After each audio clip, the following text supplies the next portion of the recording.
Welcome to Geek Salad, a podcast about two guys talking about their passion for anything geek, from the digital world to the not-so-digital world. Now here are your hosts, Randy and J.A. LaRock. What is up, guys? Welcome to another episode of Geek Salad. I am your host, Randy, and with me, as always, is Jose. What's up, Jose? What's up, everybody? What's up, dude? Man, it's been a while since we've done another one of these. Yeah, I mean, it was the interview show. It was the interview. No, was it the interview show? Yeah, that's the last Dang, one. has it been that long? Yeah. Oh man. I will say this though. Having gotten to interview Jamie Stegmaier, like really cool dude. Like it was amazing, just like getting to sit down with him and like getting to pick his brain as somebody that like designs games and stuff like that. Now it's just like, hey, let's see who else we can reach out and get him to come on to the show. Well, one of the exciting things that you guys who are watching or listening to this don't know is that the Obsolete Gamer Show, which is our like pure interview show, was accepted as a television show for IMDb. So what does that mean? In the grand scheme of things, not much, but nothing. it feels good for us because we've been doing this. I mean, it's over 100 episodes, and it's the same type of format, and it was coming out pretty consistently. And you know, it always had a guest, so it fit all the formats for like an online talk show. So it was good to be recognized. You know, it's not going to bring us money, fame, or anything else. Most people won't even know or care, but for us, it feels good. And let's face it, having it there means that if you come on Obsolete Gamer Show, you get an IMDb credit now. So we're going to use that to get more guests. Dang, I got to get on that show. No, like, oh, man. So, yeah. So, after, let's see. So, I got to look around here because I got my little props here for what we do. Randy's workshop. Man, at my workshop, what am I going to pull? So, anyway, so my kind of like first thing that I want to go into and kind of show off and talk about, when I did go to PAX East, which was funny, one of the big kind of like huge games that came out the year before was Gloomhaven. So I ran a huge successful Kickstarter and then came out and then like a fart in the wind disappeared from stores. Because it was just so popular, so hyped. Like people that played it were like, "Man, you gotta play this game." Da, da, da, if you like dungeon crawls and all that. So at PAX East, what did I get my hands on? But like Christmas. But the 25-pound monstrosity of a box that is Gloomhaven. Holy cow! Yes, I did say 25 pounds, and yes, when I left PAX East, it did weigh 25 pounds. By the time I got home, it felt like it weighed 50 pounds. Because when you're carrying around a 25-pound box, okay, like this is, I kid you not, this is the box. If there's one thing that I laughed at going home on the train, I'm sitting there with the box in its like shipping box. Because that's literally what these guys had is like, it was a game store that I guess they ordered X amount and they had them there at the show.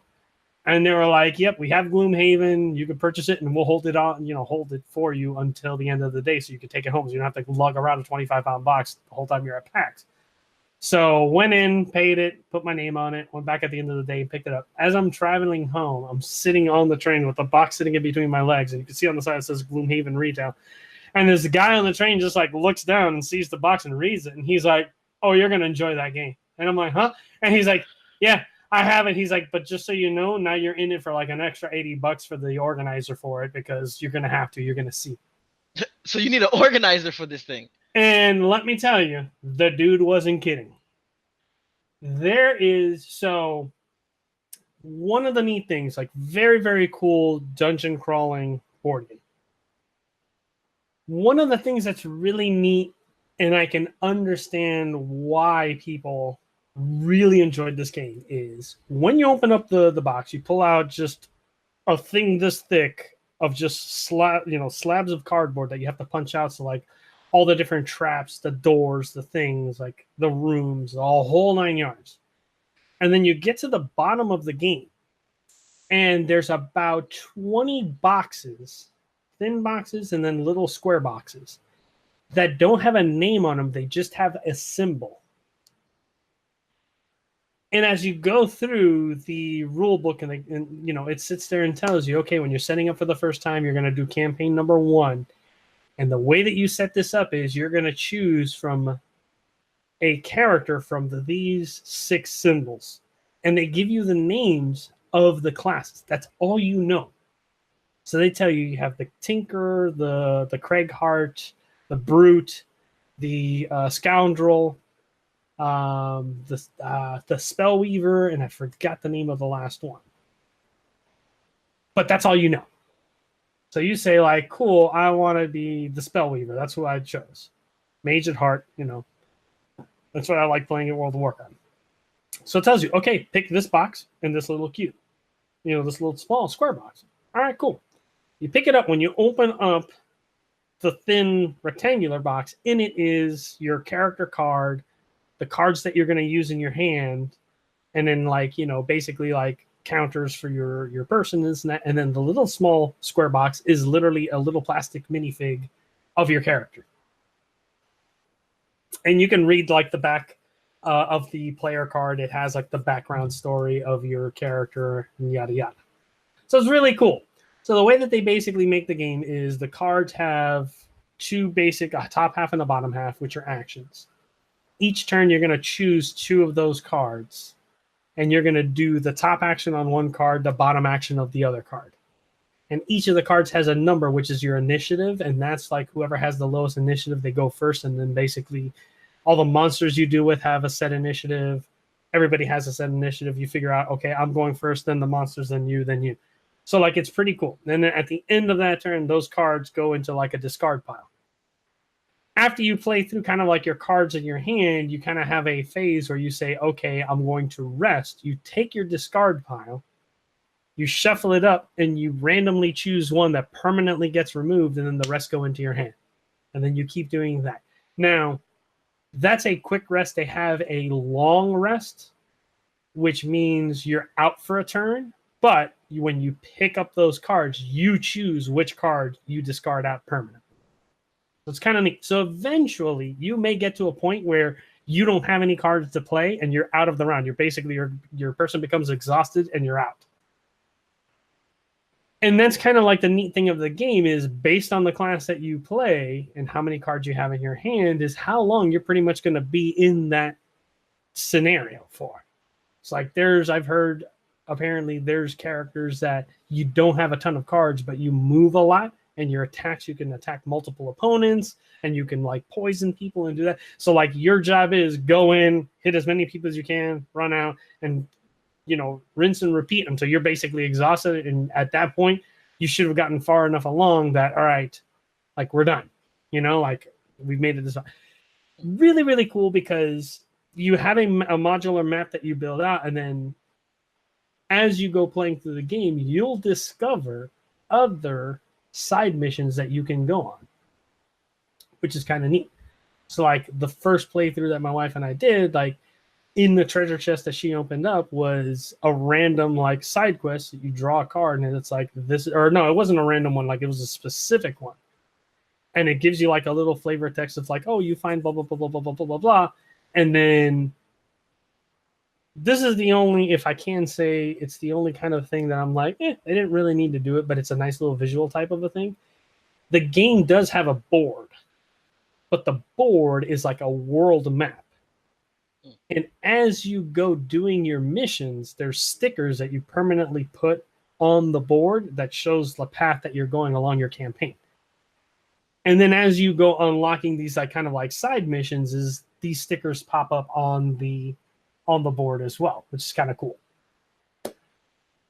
The other neat element to the game that's kind of cool is it's called Gloomhaven. That is the name of the town that you start off in before you head out onto your campaign. So you actually, before you head out, any experience or any gold that you found, you can actually spend it at shops to beef up your characters.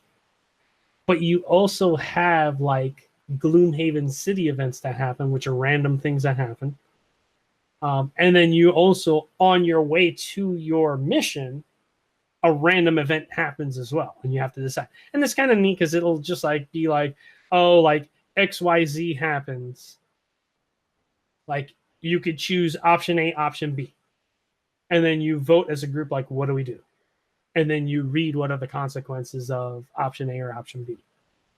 You know, so it could be like, oh, look, we found extra money, or oh, look, like we have to pay money, like whatever it may be. Kind of same thing with you're on your way to your quest, like something may happen on the way there that will either be a benefit to you or a hindrance to you. So first playthrough, like I like the game. I want to play more of it just to see how much, because it was cool, but it was at the same time like, all right, like I don't know if I like it or if I don't like it yet. My wife was like, it didn't really strike a chord with me, but she's like, I'm willing to, like, I want to try it some more, like at least a couple more plays just to see if it does start getting better or if her feelings don't switch. Is it easy to pick up, or is it like hard to get into if you're not, versed in board games? So it's pretty easy to pick up. It just has like a bunch of little kind of rules that I kind of question. So one of the things is every time, so your attacking is done based on the cards. So your card will say like, oh, this move does an attack which does this much damage. And essentially the monster cards are going to have like, this is how much health they have, and this is how much you have to attack minimum to do damage to it. So anytime you successfully do damage, like it hits one hit for like you basically put a mark for each hit over this value of the blocking. Now, one of the kind of weird things about it is that you have a little deck of modifier cards, which will either give you a +0, a +1, +2, critical hit, you completely miss, or -1, and I think there's a -2. So you essentially shuffle it, and then, I'm going to attack them. You have to draw one of these cards and see what your modifier is. The only weird thing about that is, like, I almost feel like they could have probably done that with a die. Yeah. And saved those cards, but, I mean, it's a little quabble. It's like, it's essentially the same thing. Like, is it one of each, like the cards, like let's say the -2, like how does that work? How many you have in each pile? Yeah, so it's different based on which ones. Like a lot of them are like mostly like the zeros and the +1 and -1. Okay. Like the +2, -2, like it's like 1. Same thing with like the critical hit and the like completely miss. Kind of same thing. There's like 1 in this deck of cards. So it's like, it's interesting. Like it's piqued enough of my interest and all that where like, okay, like I like this. I want to keep doing the campaign just to see where this goes. And either way, like the way that I looked at it and like when I spoke with my wife, like either way, if we completely hate the game, I could always resell it. I'll get my money back on it, and even more so because I have the organizer in it. So it's a really, really cool thing. It's one of the things like I've enjoyed. Now, the other kind of like thing that I had not planned on talking about this, and the fact that like, hey, we spoke about the interview with Jenny Stegmeyer, is my pre-order for the final expansion for Scythe came in. This literally came in yesterday. It's super cool.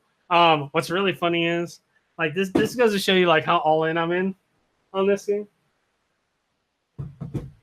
So part of the problem with I was getting everything for Scythe is it's like cool. I had the original box, which you saw, and which I have actually out in the living room.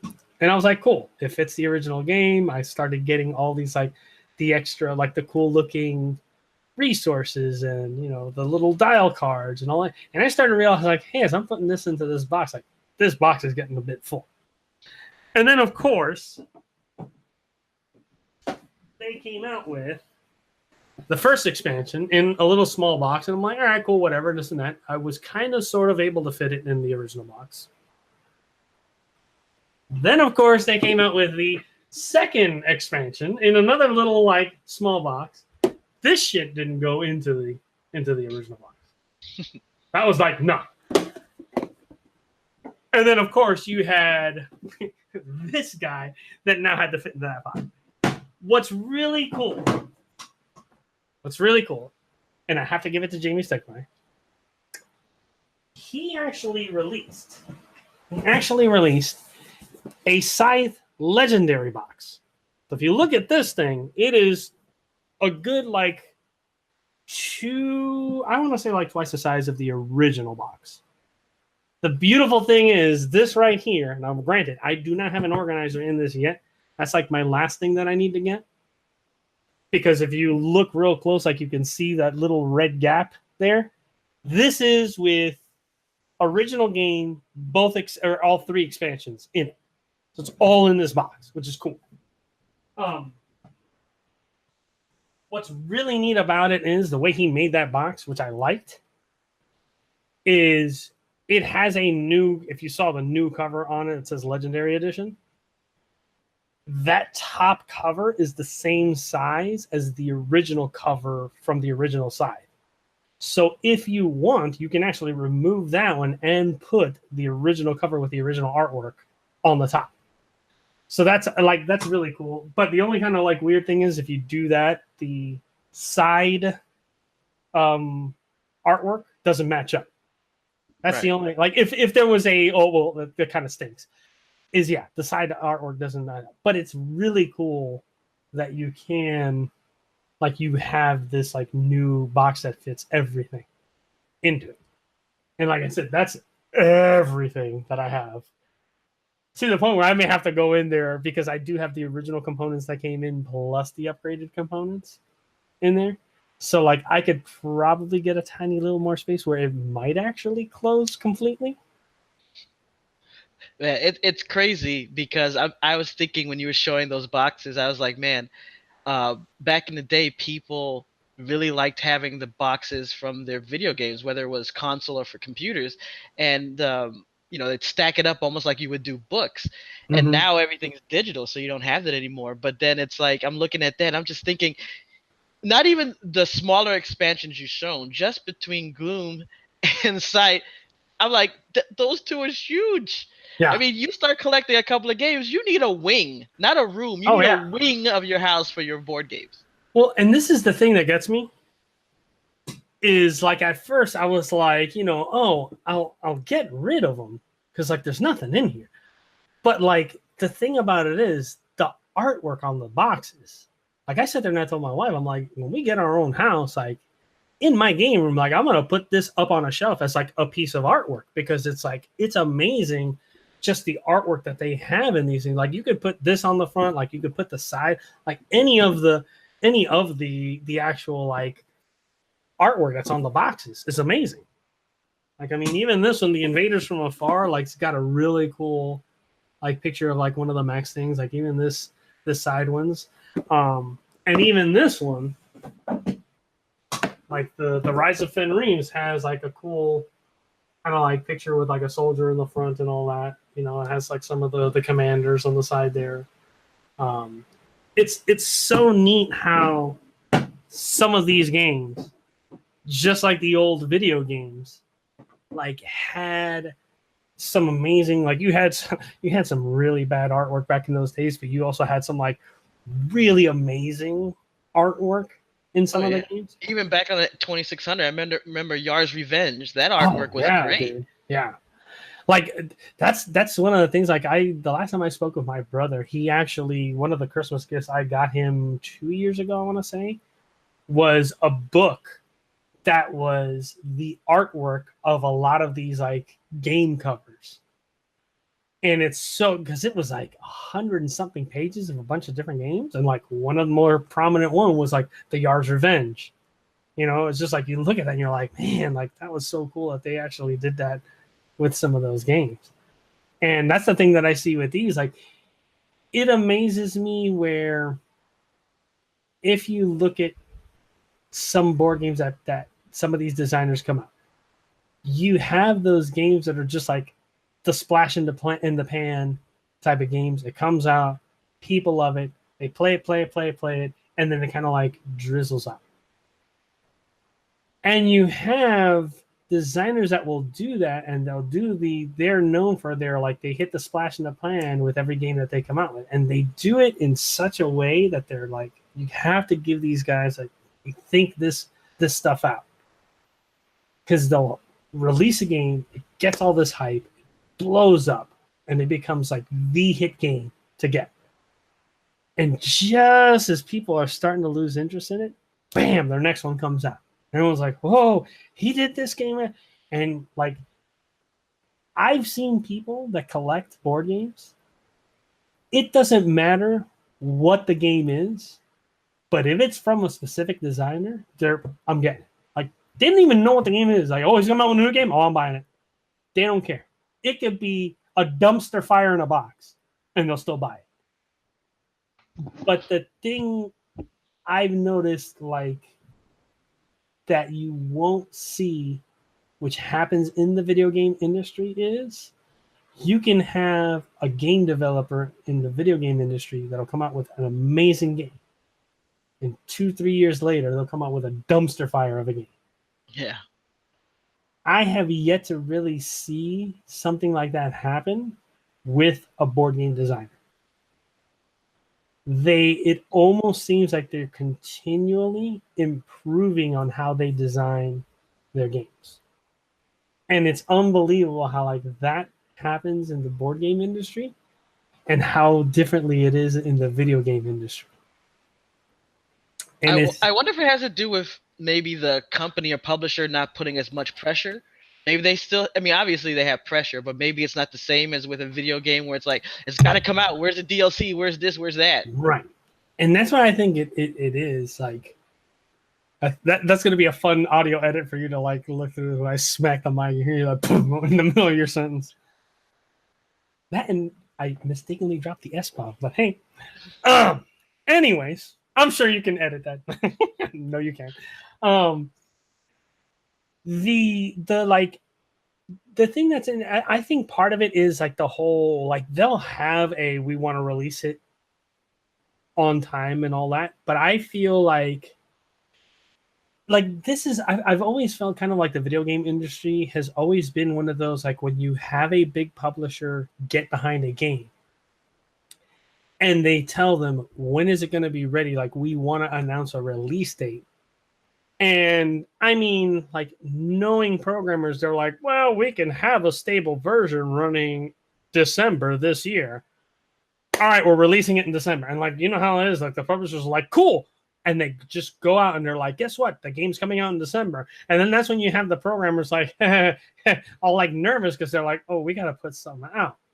Right. And I kind of feel like I want to give the benefit of the doubt to No Man's Sky. I have a feeling when Sony was like, we're going to get behind you, we're going to inject money into this, like, when can it come out? I have a feeling the people at Hello Games were like, well, technically we could have it out by this date, which is the date of the launch. And they're like, cool. And they went out and like, that's the release date. And I have a feeling that they just got caught up in, all right, let's see if we can put the stuff that we're talking about. And then they realized, like, oh, we're going to need more time. And the publisher's like, no, we said it's going out on this date. It's going out. Whatever you guys have, it's going out. Because if you look at No Man's Sky today, it looks today like what they showed 2 years ago or 3 years ago when they showed it off at E3. It's finally getting to that thing. But, you know, this is what runs the world, and they were like, no, we're not gonna like just dump a bunch of money into you. And on the other hand, you have Star Citizen, which my god, it may not come out until 2050. I think our kids are the ones that are finally gonna get to play Star Citizen. Like, we're just gonna be sitting there. I could see you and I, old and gray, in a bed. And they're like, you know, what did you think? It's like, man, we're going to both be like, I remember when that Star Citizen game that's about to come out, man, I remember when I first kickstarted that thing 40 years ago. I just left college and now I'm about to die. I found the most amazing thing and I'm never going to get to play it. Like, that's a game that, like, it was one of those things. I remember when I heard it, like, on paper, this thing sounds amazing. And then I looked at it and I wanted to back it, and I'm like, I don't know, man. I was like, I don't know if they're gonna be able to do that. Like, it's a very ambitious game, and I don't know if they're ever gonna do it. And it's like, I laugh because every so often you get that whole article of like, no, Star Citizen's not vaporware. It's actually coming out. It's like, I don't know, bro. This still smells like vaporware to me. You know? I think the hardest part, and this kind of goes back to maybe why tabletop games, I think it's also the community. It's like the community can wait. You'll hear people saying in tabletop games, oh yeah, it'll be out maybe a year and a half, and it's like that, not big of a deal. For gaming, it used to be like that. Back in the day when you got Super Mario Brothers, it's like, okay, another one's not coming out for a couple of years. It's like, oh, okay, well, we'll have to play this one. And there was no DLC back then, by the way. Yeah. So it was only recently with demos, DLCs, expansions, all that, where the gaming community's gotten more impatient, where in board games you don't have that. With Star Citizen, I think the problem is that it's so much money too, because if it was just one of their backing amounts, like the entry level one or the special one, but no, they even had like sales where you're buying these capital ships for thousands of dollars, and that's where it starts to be like, okay, it's not like I gave you $50 or $100 and now I'm wondering when this is going to come out. I've bought thousands of dollars. I have all these friends who are like, man, we're going to all play in this capital ship. I don't even have those friends anymore. Yeah. Well, like one of the big things that goes to show you the whole like just difference in PC gaming or video gaming and board gaming. Like, of course you'd have a motorcycle go. I don't even know if the mic picked that up. I didn't hear it. Oh, okay. But one of the kind of like big things that like I've noticed, so there is a bunch of like, you'll see Kickstarter and now Kickstarter, even with the video games, just the same as board games, is like there's sometimes where you'll have those like stories of people invest money and then you never get nothing.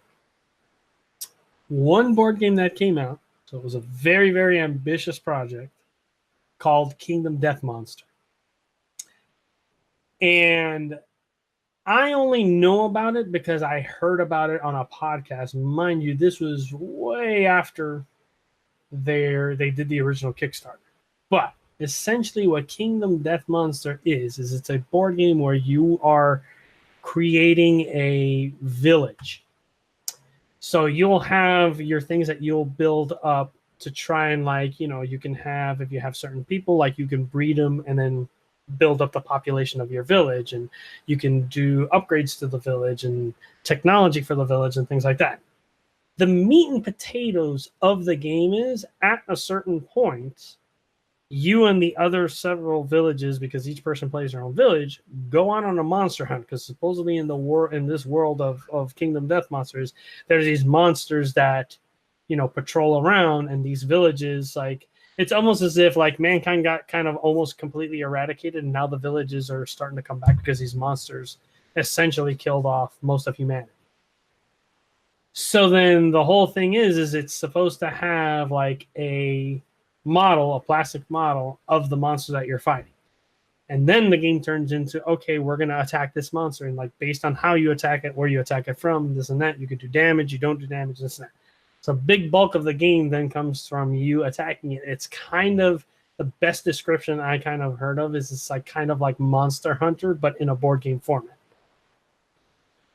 So if you manage, because that's the other thing is you don't always kill the monster.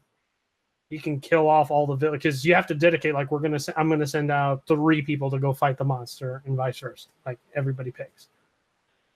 If you do kill the monster, then you get to basically like break it down and then you randomly draw loot. So like it was funny because like in the podcast that I listened to, which is called The Secret Cabal, which is a phenomenal board gaming podcast. If you ever want to like get a good idea on some games and stuff, highly suggest you subscribe to them. But he talks about how like it was so funny because like they sat there and they like started cutting up this monster and he's drawing from this thing. He's like, and I ended up getting the monster's intestines and his gonads. And he just like pauses and everyone starts giggling. And he's like, yes, I did say his gonads, which was funny because when I took it back to my village, it actually helped me that I could actually breed more people because of the whole, like, I was now more fertile because I had the monster gonads and I fed it to my people and all. And I'm like, my God. yeah, no, it's hilarious.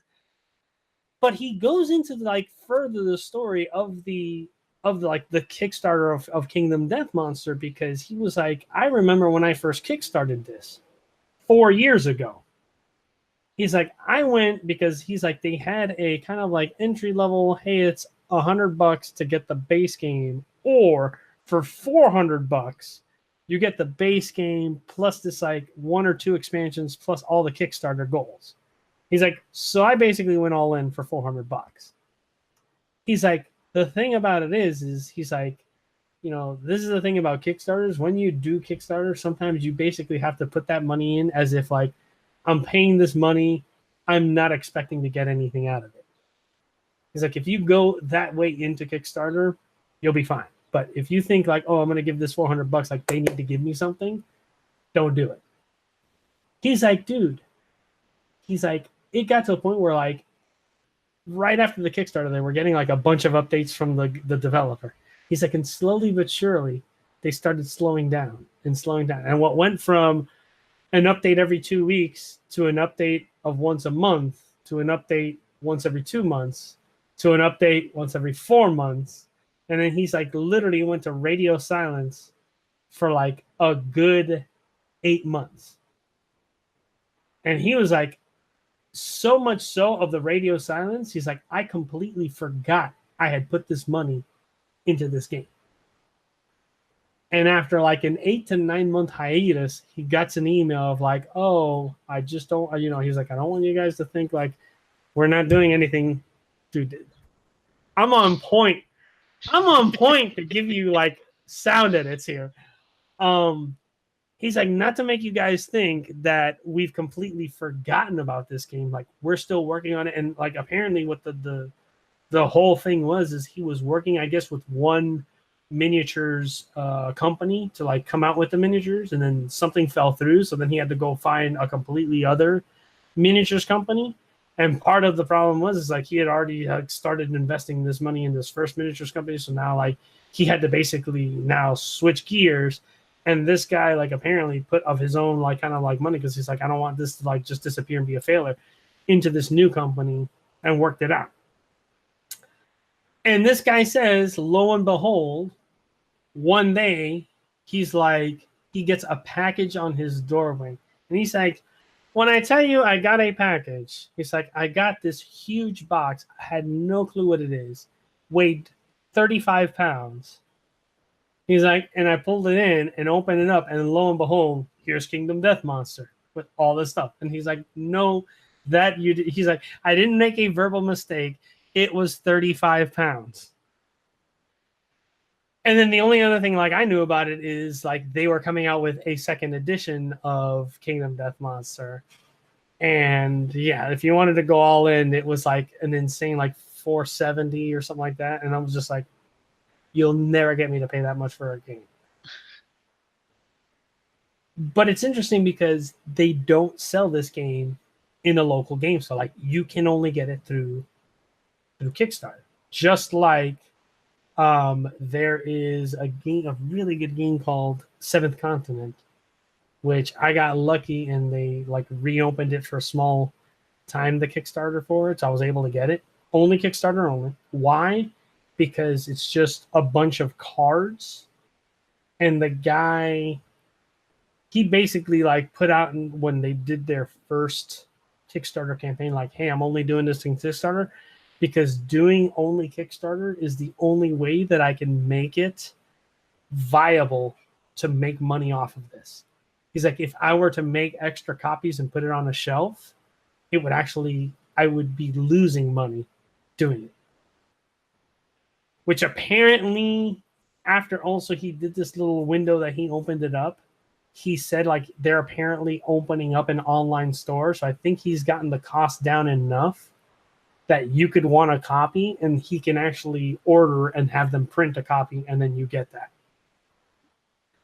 And the idea of the game I hear is it's almost like a choose your own adventure type of, if you remember those old books, it's kind of like that in a board game format. So like you have the cards and then you can choose which way you go, and each arrow tells you like a number, and that's the card that sits next to the one that you're at, and then you flip it over and it has flavor text in a book that you could read like what you see and what you do. What has made this game has piqued my interest to people that have played it and whatnot is you can play, and the campaigns can go anywhere from like a half hour up to like a couple of hours. But the way this guy designed the game is it comes with kind of pad, and now with the new version, it actually has like a little fake leather journal that has spots for the cards. You can actually say, okay, I want to like quit right here. You can basically capture where you are. You can take those cards and put them organized in a way that you can come back to it at another time, lay everything out and go, okay, let's continue from where we were. So they actually have a save game feature, which is amazing. But yeah, it's interesting to see just the difference between board games and video games when it comes to that, like development cycles, which I know we just went on a huge rant with me talking about Gloomhaven and Scythe. But it amazes me just like the biggest draw for me to board games is the fact that in a video game like Monster Hunter World, I can pick it up. And that's a game, like it's a bad example of a game because you can technically play it for hundreds of hours if you really want to. But you're eventually going to get to a point where you're going to hit, like you've done everything that you can do in that one storyline before they have to keep drip feeding you DLC. Like God of War for PS4. You can pretty much play through the story up to a certain point. You can only go so far before you've unlocked all the unlockables. What I like about a board game is, A, I can buy it. I'm going to pay the same amount of money as I got from that one video game, but it's something that I can continually play over and over and over and over and over again with same friends, different friends, and all that, and we'll continue to have a good time. And I think that's part of what's helped the whole board game industry, like, become this like new renaissance of the board game, because it's like, oh, I can spend $60 on this video game that I'll get 8 hours of entertainment out of it, or I can spend $60 on this board game that me and my friends can play for like 200 hours, like way out what your cost to enjoyment is on that. And the thing is that everyone there, when you bring someone that's new, because I remember I went over to a friend's house and he had a bunch of board games that he had played tons of. He knew all the ins and outs, but I knew nothing about the game. And he had fun just introducing me to a game. Mm-hmm. Where with gamers, it's half and half. Sometimes you have the gamers that it's like, oh, sure, I'll show you this game. Here. And they're into it because you're brand new. And then you have others that's like, man, I don't have time to teach you or show you all this. You know, go watch some YouTube videos. So that's a good distinction between tabletop and video game itself. And I think like the thing about it is that what's cool about introducing new people to it is you never know how they're gonna think out and what strategy they're gonna think out. Right? Yeah. It's like the old Warcraft and StarCraft games. I could have 100 hours in the game and think like, you know what, I'm gonna wipe the floor with whoever, and I can introduce you to the game, and you come in and you pull off a trick that I've never seen anybody do, and you smack me down, and I'm gonna be like, what in the world did he do? It's the same thing with board games. Which is what's great about it. Like that was one of the things that I used to love when I lived in Western Mass with my old landlord, is his fun was, I like to like, dude, he was like the chess gamer. So he would look at a game and be like, all right, for me, this is my optimal move to score the most amount of points. I'm going to do this. What are you, like, based on what I'm doing, what do I think you're going to do? Oh, you're probably going to do this, so I may want to do. So he would play out this whole, like, thing in his head, just like chess. And I'd sit there and I'd go, all right, I need to do this. And I would do it. And he would look at me and go, "Are you sure you want to do that?" I'm like, yeah. And I could just see the gears in his mind, just like, what in the world is he doing? Like, why did he do that? Why didn't he do this? My fun was just outthinking him in that sense. Because then I'd get to my end goal of what I was going with that, and he'd like, oh, like I could see he's just like, dang, I didn't even think of that. And that was my fun with playing against him. Like I almost knew I had that feeling like I'm more than likely not gonna win, but you know what? The fact that I can outthink him on something, that's my fun. Well, it's funny because for me, what I want to present today is I kind of thought about it after our Get the Show about reviews and plagiarism. How I do reviews is different because I mean I've seen reviews forever, even back in my Alienware days. Just seeing how some people go through and they'll be super technical. So they're going and they're telling you about the specific stats compared to this, compared to that.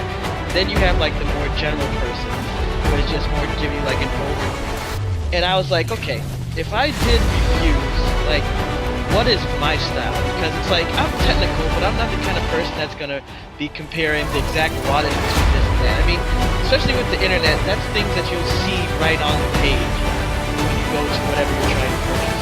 So I tried to go with just like a basic user. Like, how would you use it in your everyday? And does the cost of it match what you're trying to get out of? So for me, headsets are really important because I'm always talking on my games now. Back in the day, it was I would type all the time, but now everything's either in-game voice chat, Discord, TeamSpeak, something like that. So for me, having that on, I need to know that it's going to sound well, and most important for me, it's comfortable. So I got to review this one here, the Sennheiser.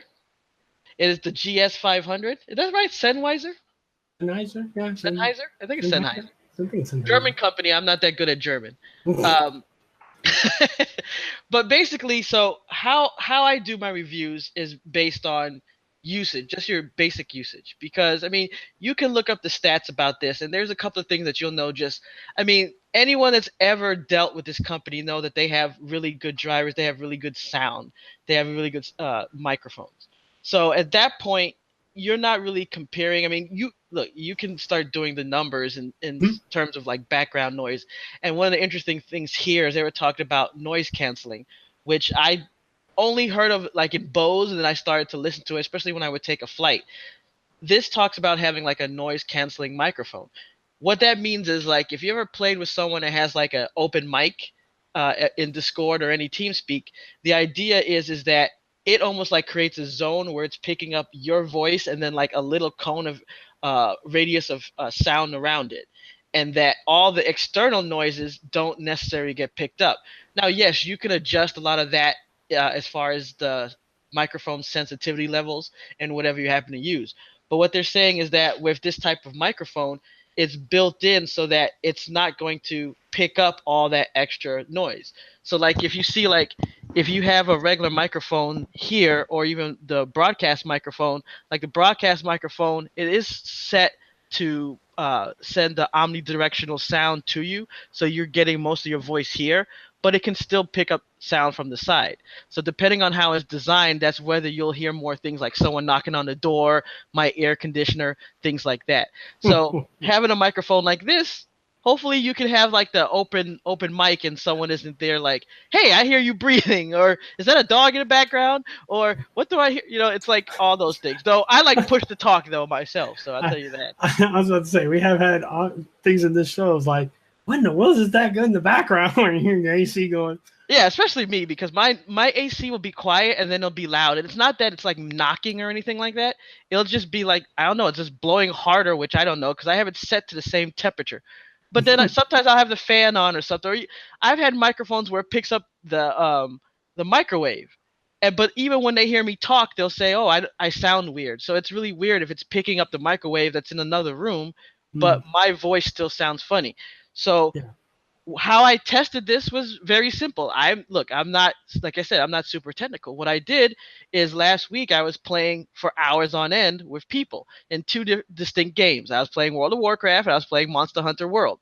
So in both, I was talking to people both in the, I used the WoW client in WoW, their voice channel, and I used Discord. So I told the guys, I was like, hey, I'm testing out these headphones, so I'm going to take off the push to talk and see if it's open.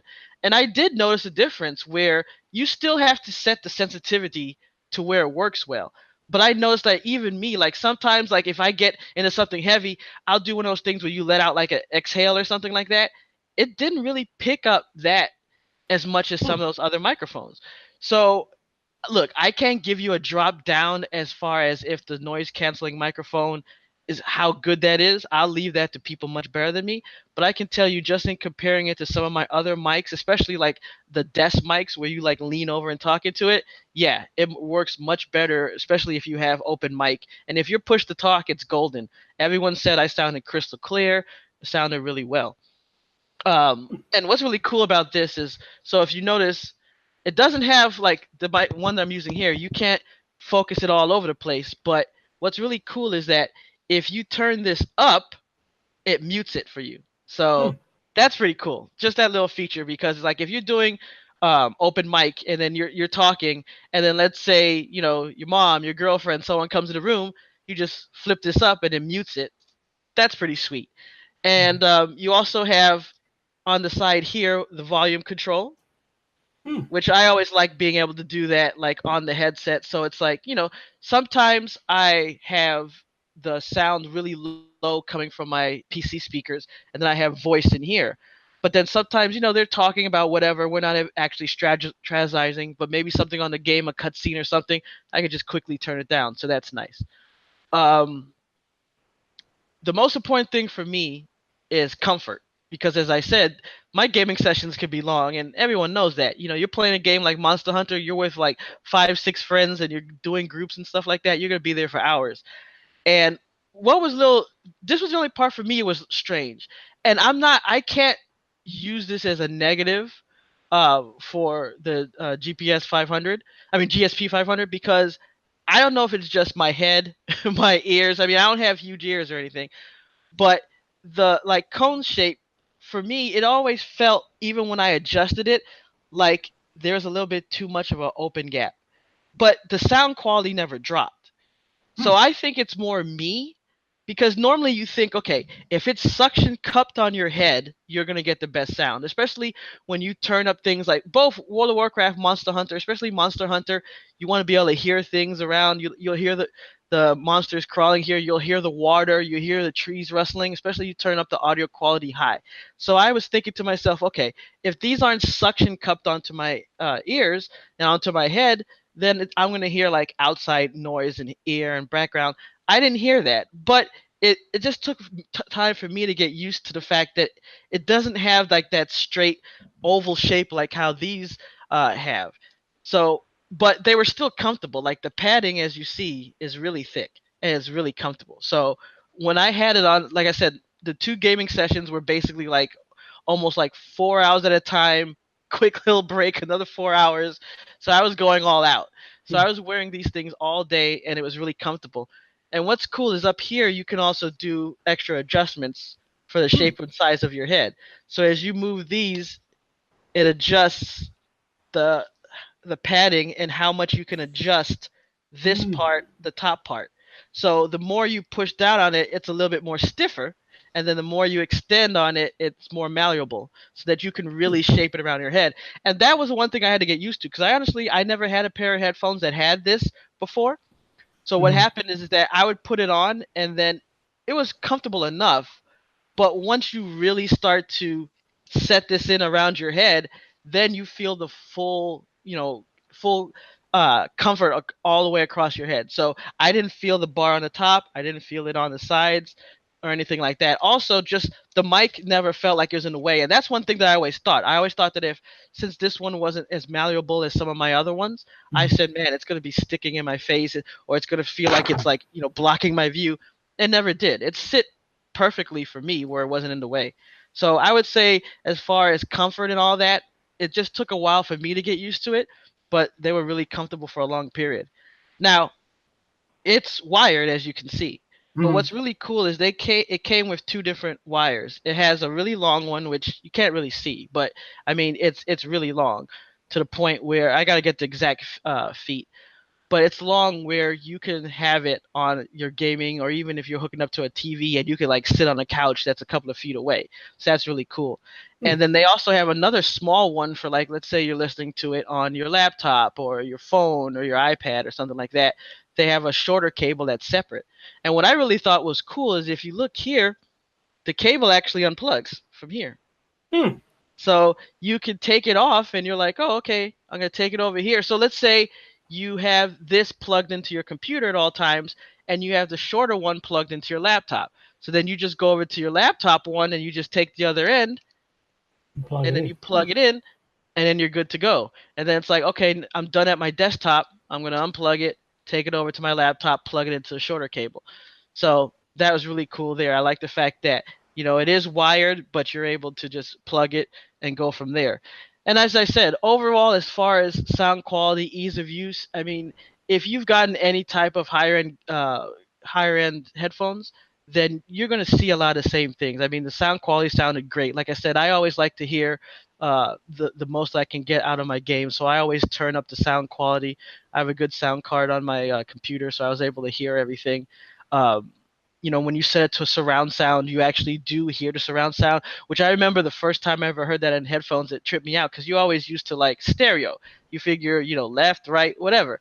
Mhm. But the way that this is designed, you'll hear it where it almost sounds like it's coming from behind. Where if something's behind you, you'll hear it on, let's say it's directly behind you, you'll hear it both, but it'll sound in the background. Where if there's shooting in the front ground, that sound is loud, but then you can still hear footsteps coming from behind you.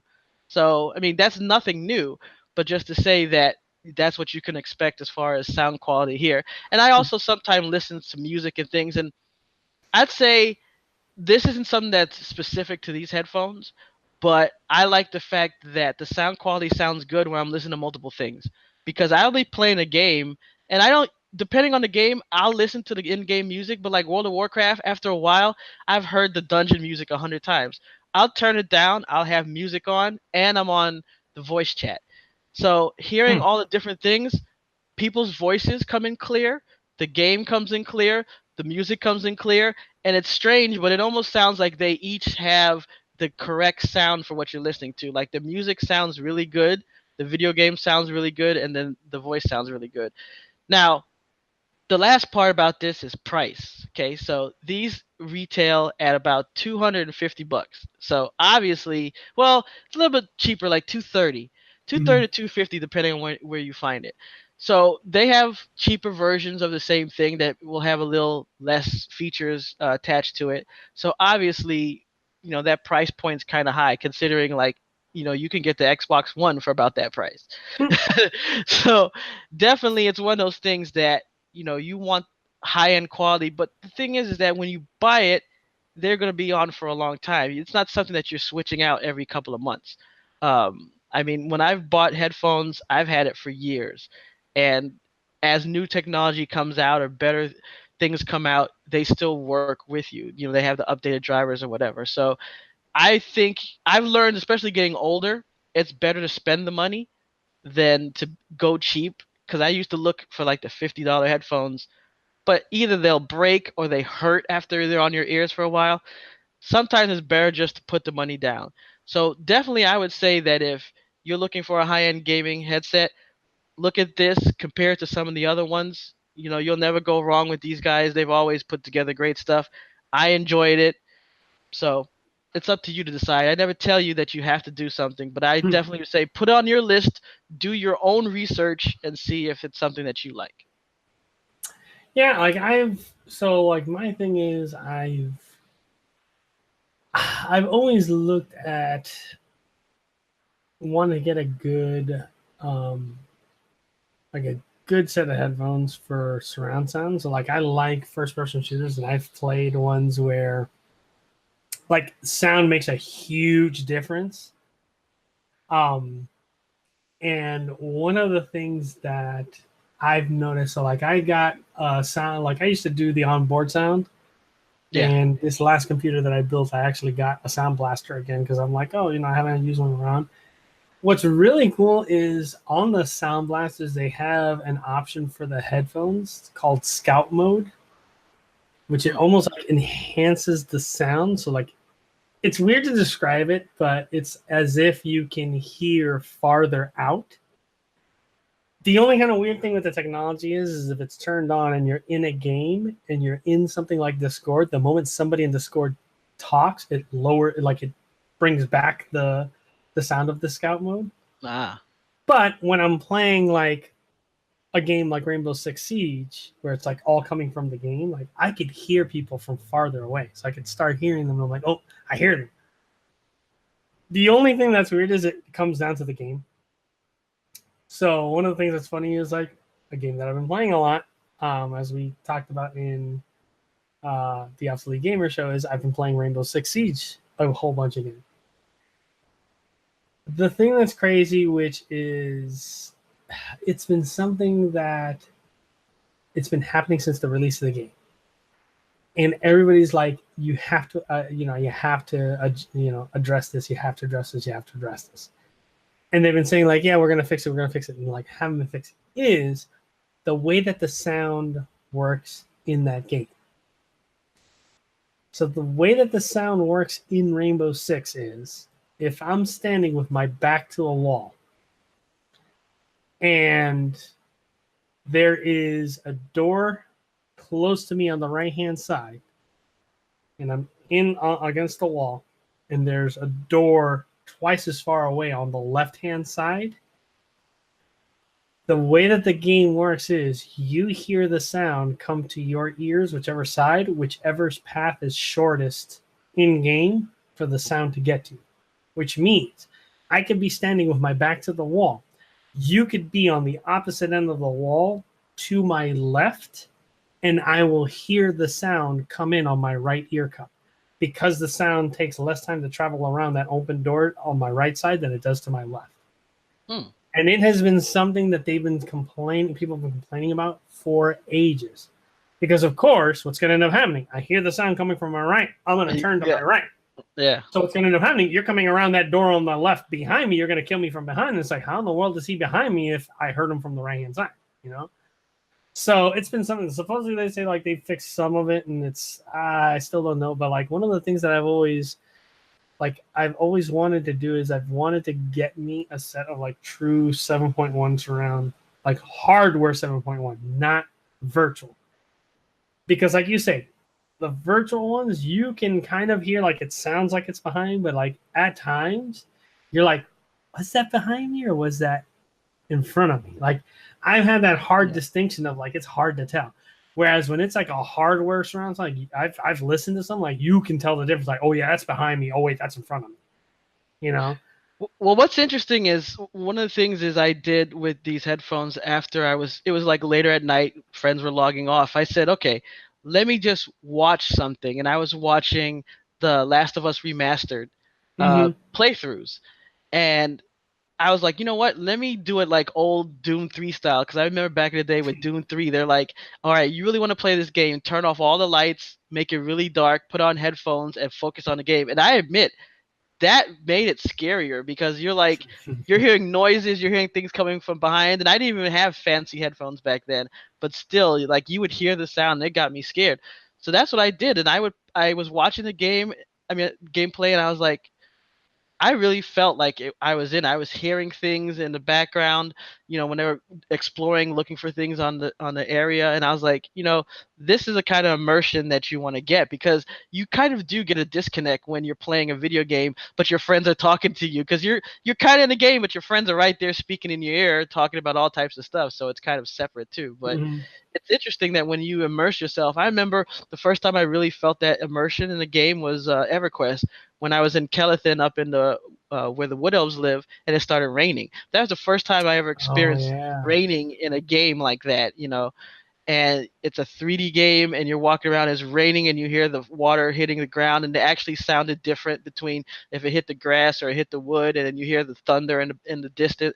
And they'd even have different thunders. I mean, this is an old game now, really old, but they'd have like I think it was maybe 3 or 4 different thunder sounds.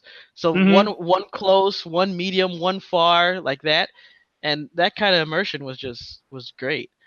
Um, the other thing I just want to quickly review, because I did a let's play on this, but I just want to talk to it, was Dig or Die.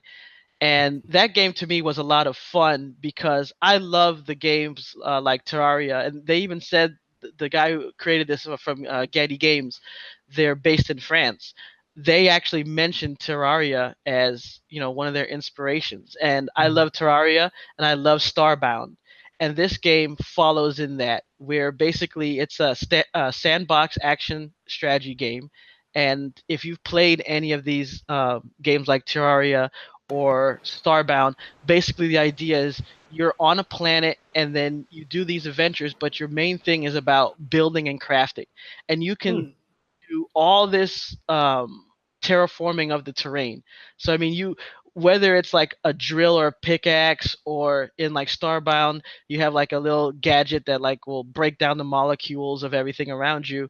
You're able to create these crazy buildings, and if you go and watch some of the gameplay, these people have created awesome looking homes because you can build your base inside the ground, or you can build your base up. You can use all types of different materials. There's all types of things that you can find and put in there, things you've killed, things you've stolen, things like that you get from quest rewards. You can manipulate things, like you can catch rainwater, things like that. And a lot of that is in Dig or Die, where with Dig or Die it's a little bit more action based. And this review, I say, is kind of based on a person who was trying to see if he liked this game more than I went into it to specifically review it. It's almost like playing a demo and not reading up on it to see, all right, would I like this game from the outset? Because that's a lot of times you used to do with a demo. You just get the demo, play it, and then be like, okay, now I want to buy this game. And one of the things that when I got Dig or Die, I was so thinking of just like Terraria Starbound, I wasn't prepared for what would happen. Because like in both those other games, you would land on this planet and it starts the same. Like this one, you work for this place called Craft and Co. And you're almost like a door-to-door salesman, except you're doing this in space. You fly around and you sell all these different items to people, but then your ship crash lands on this planet, and now you have to put pieces together, build a spaceship, and try to get off. Now, a lot of the other ones had this thing where you either crash landed or you were teleported there or something like that, and there would be like hostile aliens on there. Usually it starts off as like just roaming monsters, little things, almost like rats and birds in an MMO. And you usually could kill them, and then you're more focused on searching out, finding things, digging around. With Dig or Die, no, it was much quicker than that. When you land, it's almost like the whole planet is aware of your presence and they come out and kill you. Because that's what I wasn't prepared for. The first thing is you start talking to your ship, and your ship tells you, oh, okay, well, you have this main component, like this database of all this stuff that you can build. However, you have to go out and get its base components. So just like Terraria and everything else, you can go and you have to get wood, you get minerals, and there's also these like little energy crystals, and that is very big because that powers a lot of your anything that requires power. And it drops from like there's these little light bug mosquito things that like shoot little lasers at you, and those have a chance to drop those energy crystals. So I'm going around searching around, just exploring the world like normal, and it's raining and it's all this. I'm like, oh wow, this is another game, like Starbound, Terraria, it's great. But I'm like, man, why are all these birds and bees and things keep attacking me over and over? I'm like, quick, and they keep coming after you. And that was the thing about the game, which if I took some time to read it, it's more on the action side. Yes, you do all the building that you did in Terraria and Starbound, but from right away the idea is defenses. Because like in Starbound and even Terraria, you may have built like a wall or something to protect where you're at, but you could basically build like a little house, a little cave. It was more about getting shelter and starting putting your things together. With Dig or Die, right away you want to start getting to the point where you can build these turrets, because these things will start attacking you and they don't stop. and they'll keep coming after you and after you. So it was kind of fun because you get to build up these bases, and you have to protect it really well because they'll swarm you. And your turrets will run out of energy. Your turrets can get destroyed. So if you think you can put up one turret or two turret, no. You got to protect your backside. Some of the enemies can actually destroy some of the landscape, so they can burrow down into your base and things like that. So you're always on your toes to keep building, keep fighting against all this stuff. But as I said, it still has all the elements that you found in Terraria and Starbound, where you'd go out and you'd find like different settlements, you'd find different minerals, you'd find different things to upgrade. And it was always an idea of, if you build this, then it unlocks this. Then you upgrade this, and it unlocks that. So in that vein, it goes that way. And your overall goal is to fix or build your ship so that you can escape. But the main thing right in the beginning is to build up your base defense, because it's going to be onslaught. It was to the point where I had like maybe 60, 70 different monsters on the screen all at once attacking my base. And I was not prepared, and I died pretty quickly. But once I got the idea that it's about defense, you change your strategy. And that's why you get the strategy in the game, because you realize, okay, I'm not just going to build my base. I'm going to build these little micro bases so that when they attack, you almost have like lines of defense. And then even within your base, you need to be able to escape. If they break your wall or they break your top of the base, you want to be able to lead them down into like a kill zone where you could take them out. So it's much more action oriented. So if you like that, as well as still having the crafting feature where you can build all types of things and build up your base, Dig or Die is definitely a game to check out. You can find it on Steam, and you can also you see my gameplay here. You can find that on our YouTube page. But it's definitely a great game to go check out, especially if you like Terraria and Starbound. Let me tell you, that reminds me of, if you've ever played 7 Days to Die. Oh yes. Let me tell you, me and a friend of ours were playing that, where we started way far away from each other, and we eventually made our way and we found each other, and then we're like, all right, we got to find out a place where we can like set it up as our, like, this is going to be where we're going to protect ourselves. And we found this like office building, and we started exploring, and we're like, all right, this is what we're going to do. We're going to go to the second floor, like make it where it's like, we'll put a wall, we'll put like a bunch of spikes, like we'll make it real hard for them to get to. And like, we did a good job of defending ourselves. And it was funny because we realized that, there was, to where we were, there was no way to get to without like building a ladder up, because it had like one part of the floor was completely collapsed. So it was a gap in between. We're like, cool.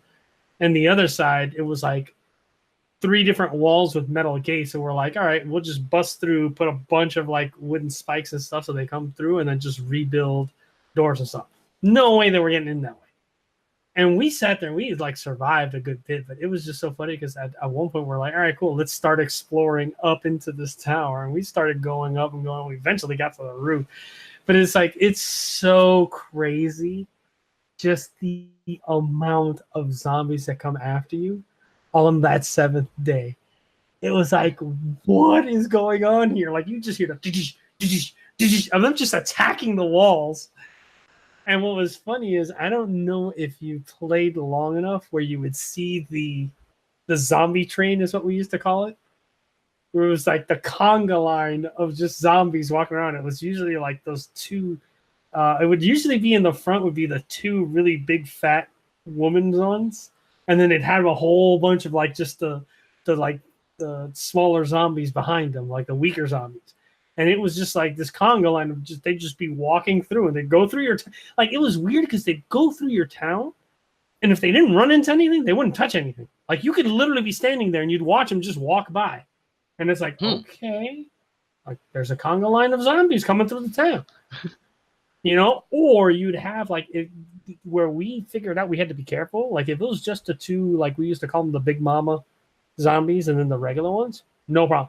If you happen to have a screamer in the conga line, you had to be careful, because the screamer was the only one that she would see you, and then she'd yell, and then you were screwed. Because of course, both big mamas, all of them just and put your attention towards you and like, oh, we got to run now. But that game is, oh my god, that was fun. Like I remember, like we played. I don't remember if you and I played either Starbound or Terraria. I think we played Starbound together. Yeah, one time. Starbound too. Yeah. But yeah, that game was fun. It got crazy quick. But that looking at Dig or Die looks hilarious. That it'll. Yeah, with Starbound, you literally can build your base and set things up to where you hardly get attacked. And with Dig or Die, what happens is that at night, that's when it really gets bad. Like in the day, you'll still get attacked. Like it'll still be a swarm, but at night it gets worse, and then they get stronger, and it's harder. So it's much more action oriented. So you gotta change your strategy because in Starbound, it get to the point where my home base was protected pretty decent, and the only time I ran into problems when I went off to other planets or went somewhere else. But with Dig or Die, no, your base has to be on point, or you're gonna die. Oh man, good things.